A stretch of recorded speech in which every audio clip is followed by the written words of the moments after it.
Hey everyone, welcome to honest tubble. I hope you are doing well guys. तो इसमें हम बातचीत करने वाले हैं आपके प्रोविजनल आंसर की के ऊपर, ठीक है ना। और इसमें भी हम बातचीत करेंगे कि क्या करना है और नहीं करना है, ठीक है। तो बहुत सारी चीज़ें हैं जिसको लेकर के हम बातचीत करेंगे। तो एक एक मुद्दे के ऊपर बातचीत करते हैं, तो वीडियो को पूरा देखना ताकि एक एक चीज़ आप समझ सको, ठीक है। हाल ही में प्रोविज़नल आंसर क्या आया है, इस कंसर्न को मैंने जताया भी है, लेकिन मेरे अलावा और किसी भी एजुकेटर ने ऐसा काम नहीं किया है। हालांकि करना चाहिए था सभी को, आवाज़ सभी को उठाना चाहिए था। सारे सब्जेक्ट में बहुत सारे क्वेश्चन गलत दिए हैं आयोग ने उसका आंसर, ठीक है ना। और मैं जितना आपको सिलेबस बताऊंगा सारे सब्जेक्ट में जो भी बच्चे हैं, आप जाके देख लेना वो वीडियो। कल जो मैंने डाला था कि बच्चों के साथ बहुत बड़ा धोखा हुआ है, वो वाला वीडियो देखना। हर बच्चे ने कमेंट बॉक्स में आकर ये कमेंट करा है कि सर मेरे सब्जेक्ट में भी ये प्रॉब्लम है, मेरे सब्जेक्ट में भी ये प्रॉब्लम है। तो ज़रा देखो कितनी बड़ी समस्या है।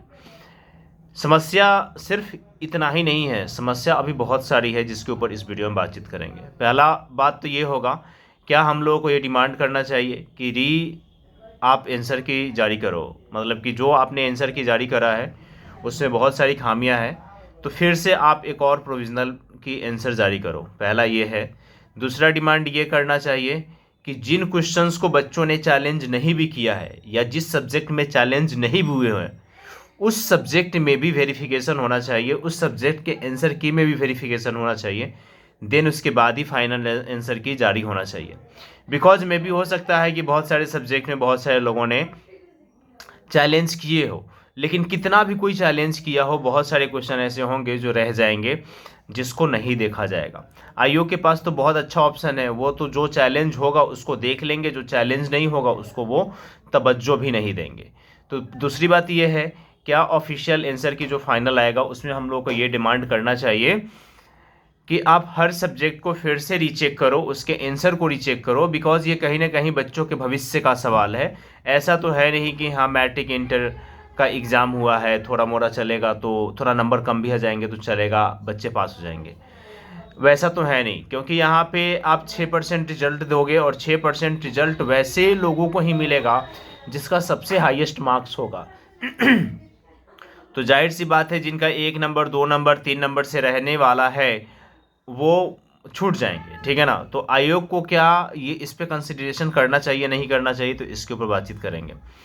वीडियो को शुरू करो उससे पहले आप सभी को एक बात मैं बता दूं। जो भी लोग आकर के बातें कहते हैं कि आयोग है वो बाद में अपना देख लेगी कर लेगी, भाई सब ऐसा कुछ नहीं है। वो आपके लिए कुछ नहीं करने वाली, आपको अपने लिए खुद ही करना पड़ेगा।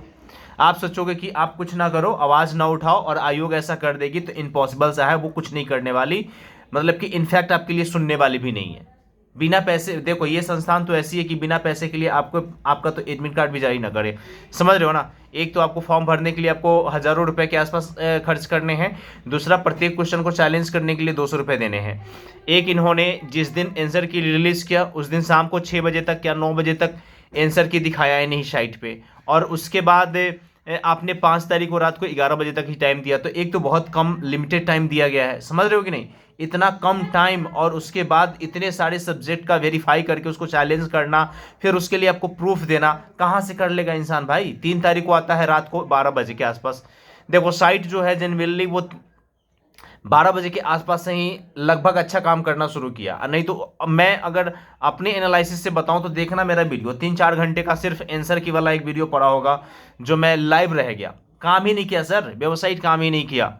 अब मान लो कि 4 तारीख को आपका वेबसाइट काम करा, आपने मिलाया, फिर आप कहाँ से सोर्सेज जुटाओगे इतने जल्दी। और इतने सारे सब्जेक्ट, मान लो कि आप ही के सब्जेक्ट में अगर आपको 10 क्वेश्चन मिलता है कि 10 क्वेश्चन ये गलत बनाए हैं, आपको 10 क्वेश्चन को वेरीफाई करने के लिए उतने सोर्सेज, उतने ऑथेंटिक सोर्सेज कहाँ से लाओगे, उतने कंटेंट कहाँ से लाओगे।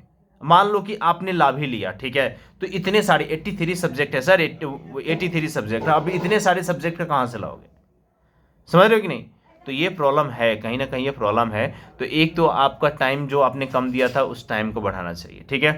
तो इस वीडियो के माध्यम से 2-3 सवाल है मेरे आयोग से। पहला ये है कि आपको, सवाल नहीं है एक्चुअली में, डिमांड है। अगर यूजीसी नेट आयोग तक अगर ये वीडियो कोई पहुंचा सकता है तो पहुंचाए, और जितने बच्चे सपोर्ट कर सकते हो करो, क्योंकि आपके सपोर्ट के बिना ना कोई भी व्यक्ति कुछ भी नहीं है। ये सोचोगे ना कि एक व्यक्ति है वीडियो डाले वो अपना करे, देखो ऐसा कुछ नहीं होने वाला। हर व्यक्ति को सपोर्ट करना पड़ेगा, एक एक बंदा आकर के सपोर्ट करेगा तभी जाकर के आपके लिए कुछ हो सकता है, अदरवाइज कुछ नहीं हो सकता। 3 सवाल है आयोग से, और 3 सवाल नहीं बल्कि डिमांड है। पहली बात यह है कि या तो आपने इतना कम समय दिया है तो आप फिर से डेट को एक्सटेंड करो। जो चैलेंज करने वाला डेट 5 तारीख था उसको कम से कम 8 तारीख तक करके लेकर के जाओ। ठीक, प्रॉब्लम यह है कि बहुत सारे क्वेश्चन गलत है। पहला डिमांड यह है। दूसरा डिमांड यह है कि अगर आप डेट नहीं बढ़ा सकते, अगर आप नहीं बढ़ा सकते हैं तो फिर से आप एक प्रोविजनल आंसर की जारी करो, जिसमें आप पूरी तरीके से वेरीफाई करो, हर एक क्वेश्चन को वेरीफाई करो। क्योंकि अगर आपने ऐसा नहीं करा तो फाइनल आंसर की भी आप इसी के आधार पे जारी कर दोगे। हो सकता है मे बी 1-2 क्वेश्चन आप डिलीट कर दो और कह दो कि हाँ ये गलती हो गई है, लेकिन सवाल 1-2 क्वेश्चन का नहीं है सर, सवाल 10-10, 12-12 क्वेश्चंस का है। एक हिस्ट्री जैसे सब्जेक्ट में 10 क्वेश्चंस गलत है, पॉलिटिकल साइंस जैसे सब्जेक्ट में 7 से 8 क्वेश्चन गलत है, संस्कृत में 6 से 7 क्वेश्चन गलत है, उसके बाद आपका इकोनॉमिक्स में 8 से 9 क्वेश्चन गलत है। कितने सब्जेक्ट जुड़वाऊं मैं आपको, कितने सब्जेक्ट जुड़वाऊं? एंथ्रोपोलॉजी में आपके 8 से 9 क्वेश्चन गलत है। जो बच्चे कमेंट बॉक्स में कमेंट किए उनके सब्जेक्ट जाकर के आप पढ़ लो, आपको पता चल जाएगा कि कितने सब्जेक्ट है जिसमें गलत गलत क्वेश्चन है, 8 से 10। आप तो उतने लोगे भी नहीं, 1-2 क्वेश्चन डिलीट करोगे और कहोगे कि हाँ हो गया, तो 1-2 क्वेश्चन से तो नहीं बात बनने वाली है। तो 2 डिमांड, पहला या तो आप डेट एक्सटेंड कर लो ताकि बच्चे चैलेंज कर सके, ठीक है, अच्छे प्रॉपर तरीके से, और दूसरा नहीं तो आप फिर से ये आप जारी करो, प्रोविजनल आंसर की फिर से जारी करो, एकदम सही तरीके से वेरीफाई करके जारी करो। इनफैक्ट आप 1-2 दिन और ले लो, लेकिन आप आकर के पब्लिक डोमेन में आकर के आप बोलो, ट्वीट करो। वैसे भी आप लोगों को ट्वीट करने में आप लोग हमेशा ट्वीट करते ही रहते हो, तो एक बार ट्वीट कर दो कि हाँ हम फिर से अपना जारी करते हैं प्रोविजनल आंसर की, क्योंकि प्रीवियस प्रोविजनल आंसर की में बहुत सारी त्रुटियां थी, उस चीज़ को ध्यान में रखते हुए हम नया प्रोविजनल आंसर की जारी कर रहे हैं। या आप एक और ट्वीट जारी करो, या आप अपना पब्लिक डोमेन में आकर के आप ये बातें कहो कि हम फाइनल आंसर की जो जब बनेगा तो उसको हर सब्जेक्ट का मैं फिर से वेरीफाई करवाऊंगा, देन फाइनल आंसर की जारी होगा और उसके बाद ही रिजल्ट। तो ये 3 डिमांड है, ये 3 डिमांड को आप लोग को देखना पड़ेगा, क्योंकि ये बच्चों का भविष्य का सवाल है और इसके साथ आप खिलवाड़ नहीं कर सकते हैं। अगर आपके बच्चे होते और आपके बच्चे अगर इस एग्जाम में बैठे होते और उसमें भी ट्रांसपेरेंसी होती, जिस तरीके से आम बच्चे देते हैं उसी तरीके से अगर आपके बच्चे भी दे रहे हैं, और वो भी आपसे अपने घर में ही बैठ करके ऐसा सवाल उठाते और जो कि उसका 1-2 नंबर से छूट रहा होता, तब आपको पता चलता कि कितनी ज़्यादा इसमें प्रॉब्लम है।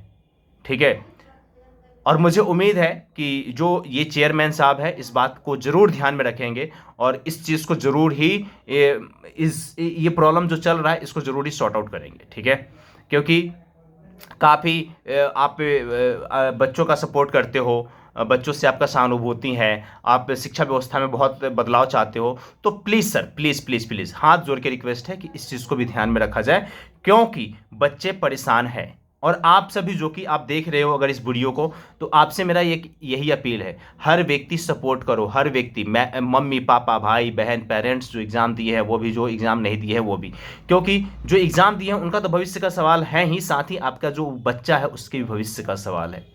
तो इस चीज़ को चेंज करना बहुत आवश्यक है। अगर इस समय पे, इस टाइम फेज पे अगर चेंजेस नहीं आ सकता है तो कब आएगा चेंज? जब इंसान बूढ़ा हो जाएगा, जब देश का जो युवा पीढ़ी है वो बूढ़ी हो जाएगी, तब बदलाव आएगा क्या? तो ये समय है बदलाव का, बदलाव होना चाहिए और ये डिमांड है, जेन्युइन डिमांड है और ऐसा करना चाहिए। कोई भी फॉल्स यहाँ पे चीज़ें क्रिएट नहीं की जा रही है। हर सब्जेक्ट का आपके पास आंसर की भरा पड़ा है और हर सब्जेक्ट का जो आपने जारी किया है वो भी चीज़ें हैं। ठीक है, तो आप प्लीज़ उसको एक बार रिव्यू करो सर, और फिर उस पर काम करो। ठीक है, और आप सभी दोस्तों से मेरा बस यही अपील है कि गाइज प्लीज़ सपोर्ट करो, जितना ज़्यादा से ज़्यादा हो सकता है शेयर करो। ये 5,000 10,000 व्यू कर लेने से, 5-10 हज़ार लोगों को देख लेने से आपको इंसाफ नहीं मिलने वाला है, समझ रहे हो ना? वो जो पेड प्लेटफॉर्म पे जाते हो जो कि आपके लिए आवाज़ भी नहीं उठा रहे हैं, ठीक है, और उनकी वीडियोस बिना मतलब का देखते हो, इस वीडियो को शेयर करो, क्योंकि इसमें डिमांड किया जा रहा है जेन्युइन चीज़ों का। और ये तब तक आप लोग इसको शेयर करो जब तक कि ये आवाज़ वहाँ तक ना पहुँच जाए जहाँ तक हम लोग पहुँचाना चाहते हैं। ठीक है, ऐसा नहीं करोगे तो फिर आज भी यही काम हुआ है, जून वाला एग्ज़ाम होगा उसमें भी वही काम होगा, दिसंबर 2024 में एग्ज़ाम होगा उसमें भी यही काम होगा। फिर देख लेना, ये सिलसिला चलता रहेगा, क्योंकि इससे पहले जितने एग्जामिनेशन हुए थे सब में यही हुआ है। आज 200 रुपये है, कल 150 रुपये हो जाएंगे, 400 रुपये हो जाएंगे, 1000 हो जाएंगे। या आखिरी डिमांड ये भी है, या आप चाहते हो कि आप कुछ ना करो तो ये कम से कम डिमांड जो क्वेश्चन बच्चे चैलेंज करें ना, उसका वो फी हटाओ कम से कम। ये फी हटना चाहिए। कहीं भी व्यक्ति नहीं लगाता है तो यूजीसी क्यों लगा रही है? क्यों क्यों क्यों? Why why why UGC NET क्यों लगा रही है?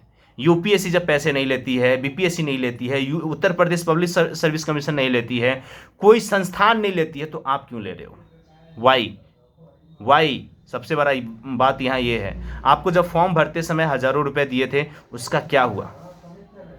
हर एक बच्चे का वो जारी कर दो कि हाँ एक बच्चे पे मेरा इतना खर्च हुआ है। ठीक है, तो इस वीडियो में बस इतना ही रखते हैं। वीडियो अच्छी लगे हो या ना लगी हो, like, rate, review, share and जितना ज़्यादा से ज़्यादा हो सकता है शेयर करो, फैला दो इसे। ठीक है, thank you so much everyone, जय हिंद।